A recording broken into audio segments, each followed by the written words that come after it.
newest model year cars have invaded the Colorado Convention Center, the Denver Auto Show. Kicking off today, we had to pry Shannon Ogden off the anchor desk. Somehow, he made it to the auto show. He is live. Shannon, you're going to show us some action right now. So, Teresa, I'm in the cab of a 2017 Jeep Wrangler Sahara on something called Camp Jeep that shows you how these can go off-road. I think my spleen just came off. I'm driving this Jeep Wrangler. Holy moly, is Toon, my good friend from Jeep. So it's really quite effective in showing that these things do work. Is this actually an effective way to sell these things?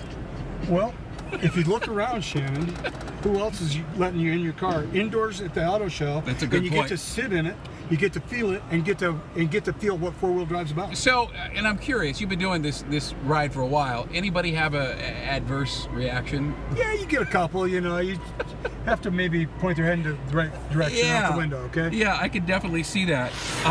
So we're getting ready to go over. What is this? This is the worst part. Okay, so this is the ground clearance demonstration, and so in our Sahara, we've got 9.5 inches of ground clearance, and we're going to bounce you around just to make sure that you're still with us. Yeah. I think I'm shorter somehow here. So, you know what I was thinking? It would be fun to get a Corolla or something, and just to see. You ever do that? Just maybe after hours to see how well this doesn't go. You know, it would be a great thing to do, but you know, we'd have to get it cleaned up by the next morning. So we're right now at we're above everybody at the convention center. We just took a 30-degree drive and climb back down. Very well done, very smoothly. Relatively speaking, of course. Toon. So listen. In addition to this, I want to tell you this while we're sort of talking about off-roading.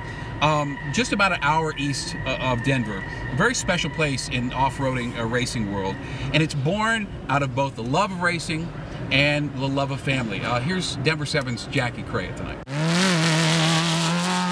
When I moved to Colorado, I seen there was a big shortage of places to go four-wheeling.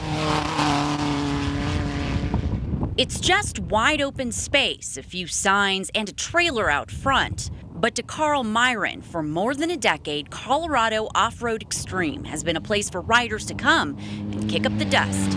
We just kept building more tracks till it is what it is now. Some of the best in the industry train here, carving out those roads. Well, it's like grassroots motorsports out here. And people who started racing with us when I first started this are now running the Baja 1000. But behind all the fast four-wheelers and tight turns, this has been more of a labor of love than a moneymaker for Carl. I kept it going because Colin loved to race, and it gave him something to do to help forget his illness. And he keeps his son Colin's memory racing around that track. This car was his last wish.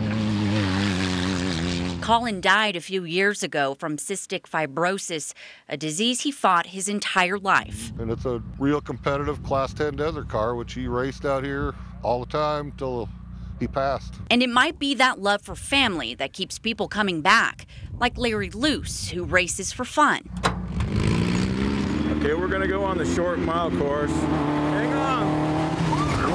The skyrocketing insurance cost is forcing Carl to make a difficult decision. From the time we started, a policy like that ran about $4,000 a year. And now the cheapest I've found is over $12,000 a year. He thinks insurance companies find the sport too dangerous, but he says this is the safest it gets, and others agree. If it just shuts down, it's going to kill it for everybody. And they all started on tracks like this. Since we shot this story, Carl has now shut down CORE to the public. For now, he plans to only host industry events, but that's not good enough for him. Wow. Was it fun? That was awesome. He hopes he can get back to his roots and keep these tracks like home, where the heart is. More of a family park, and everything we do here is for the family. Jackie Crea, Denver 7. See, I told you that was a special story. Jackie Crea, oh, that was just wonderful. All right, so tonight I want to sort of tease ahead to tonight. Here in the Metro is a manufacturer of a completely unique truck thing. I mean, you've never seen anything like it. So unique, John Mayer owns one. I will tell you that. and I'll have that story for you tonight on Denver 7 News at 10. So we're going to sign off here from Camp Jeep. Thanks to Toon. Great driving, buddy. Auto show here at the Colorado Convention Center tonight through Sunday. Most nights it's open till 10 o'clock. So get out here and enjoy. I know I have. Teresa? You call it a truck thing, Shannon. A truck thing. Truck thing. That's all I can say. I can't wait. Yeah. Thanks.